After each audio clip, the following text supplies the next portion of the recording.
ನನ್ನ ಹೆಸರು ಮಹಾದೇವಜೆ ಹುಣಸೂರು.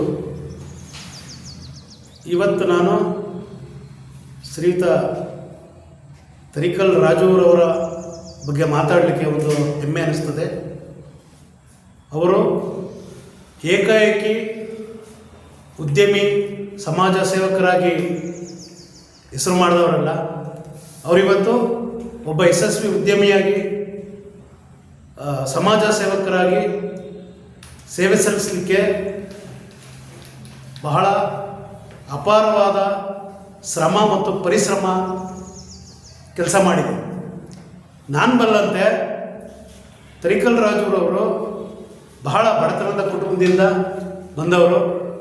ಅವರು ಅಸ್ಪೃಶ್ಯತೆ ಮತ್ತು ಬಡತನ ಎರಡನ್ನೂ ಕೂಡ ಬಹಳ ತೀವ್ರವಾಗಿ ಅನುಭವಿಸಿದಂಥವರು. ಅವರು ಓದು ಮತ್ತು ಜೀವನ ಎರಡೂ ಕೂಡ ಬಹಳ ಕಷ್ಟದಲ್ಲಿದ್ದಂಥ ಸಂದರ್ಭ.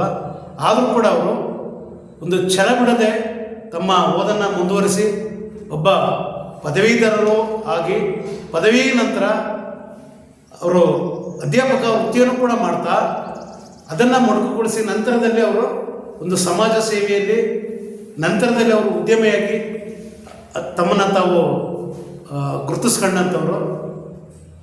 ಹಂಗಾಗಿ ಅವರು ಒಬ್ಬ ಯಶಸ್ವಿ ಉದ್ಯಮಿಯಾಗಿ ಇವತ್ತು ಹುಣಸೂರು ತಾಲೂಕಿನಲ್ಲಿ ಬಹಳ ಜನೋಪಯೋಗಿಯಾಗುವಂತಹ ಸಮಾಜ ಸೇವೆಯಲ್ಲಿ ನಿರತರಾಗಿದ್ದಾರೆ.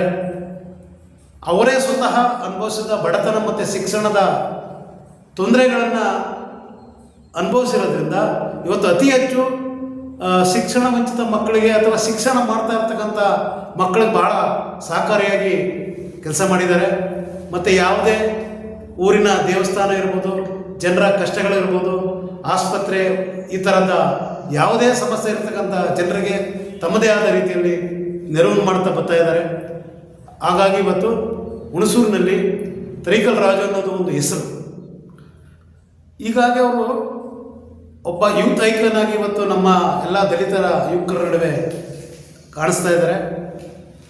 ಏನು ಯಶಸ್ವಿ ಉದ್ಯಮಿ ಸಮಾಜ ಸೇವಕರಾಗಿದ್ದಾರೆ, ಮುಂದೆ ಇವರ ರಾಜಕೀಯ ಭವಿಷ್ಯವನ್ನು ಕೂಡ ಉಜ್ವಲವಾಗಬೇಕು. ಅವರು ಏನು ಒಂದು ಮಹತ್ವಾಕಾಂಕ್ಷೆ ಇದೆ, ರಾಜಕೀಯ ಪ್ರವೇಶದ ಮಹತ್ವಾಕಾಂಕ್ಷೆ ಏನಿದೆ ಅದು ಕೂಡ ಅವರ ಬದುಕಿನಲ್ಲಿ ಈಡೇರಲಿ. ಮುಂಬರುವ ಜಿಲ್ಲಾ ಪಂಚಾಯಿತಿ ಚುನಾವಣೆಯಲ್ಲೂ ಕೂಡ ಅವರು ಸ್ಪರ್ಧೆಯ ಒಂದು ಆಕಾಂಕ್ಷೆಯನ್ನು ಹೊಂದಿದ್ದಾರೆ. ಅವರ ಕಾರ್ಯಕ್ಷೇತ್ರ ಧರ್ಮಪುರ ಆಗಿದೆ. ಯಾಕಂದರೆ ಅಲ್ಲಿ ಇಡೀ ಆ ಭಾಗದ ಜನರ ಎಲ್ಲ ಸಂಕಷ್ಟಗಳಿಗೆ ಮತ್ತು ಯಾವುದೇ ಧಾರ್ಮಿಕ ಕಾರ್ಯಗಳಿಗೆ, ಸಾಮಾಜಿಕ ಸಮಾರಂಭಗಳಿಗೆ ಆ ಭಾಗದ ಎಲ್ಲ ಊರುಗಳಲ್ಲಿ ಅಂಬೇಡ್ಕರ್ ಜಯಂತಿ ಅಂತ ಕಾರ್ಯಕ್ರಮಗಳಾಗಲಿಕ್ಕೂ ಕೂಡ ಇವರು ಬಹಳ ನೆರವು ನೀಡ್ತಾ ಬರ್ತಾರೆ. ಹಂಗಾಗಿ ಆ ಧರ್ಮಪುರ ಜಿಲ್ಲಾ ಪಂಚಾಯತಿ ಕ್ಷೇತ್ರದಲ್ಲಿ ಇವರು ಬಹಳ ಜನಾನುರಾಗಿ. ತಾಂತ್ರಿಕವಾಗಿ ಈಗ ಏನಾಗಿದೆ, ಜಿಲ್ಲಾ ಪಂಚಾಯತಿ ಕ್ಷೇತ್ರ ಬನ್ನಿಕುಪ್ಪೆಗೆ ಬರ್ತಾ ಇದೆ. ಅದು ಅನುಸೂಚಿತ ಕ್ಷೇತ್ರ ಆಗಿರೋದ್ರಿಂದ ಬನ್ನಿಕುಪ್ಪೆಗೆ ಇವರು ಸ್ಪರ್ಧೆಯ ಒಂದು ಒತ್ತಡ ಇದೆ. ಅಲ್ಲೂ ಕೂಡ ಇವರು ಕ್ಷೇತ್ರವನ್ನು ಬದಲಾಯಿಸಿದ್ರೆ ಜನಪ್ರಿಯತೆಯನ್ನು, ಜನರ ವಿಶ್ವಾಸವನ್ನು ಗಳಿಸ್ಕೊಳ್ಳೋದ್ರಲ್ಲಿ ಎರಡು ಮಾತಿಲ್ಲ. ಮುಂದೆ ಇವರಿಗೆ ರಾಜಕೀಯವಾಗಿ ಅವಕಾಶಗಳು ಲಭಿಸಲಿ ಅಂತ ಹೇಳ್ತಾ ನನ್ನ ಮಾತು. ನಿಮ್ಮ ಹೆಸರು ಸರ್? ನನ್ನ ಹೆಸರು ಮಹಾದೇವ. ಮೊದಲೇ ಹೇಳಿದೆ.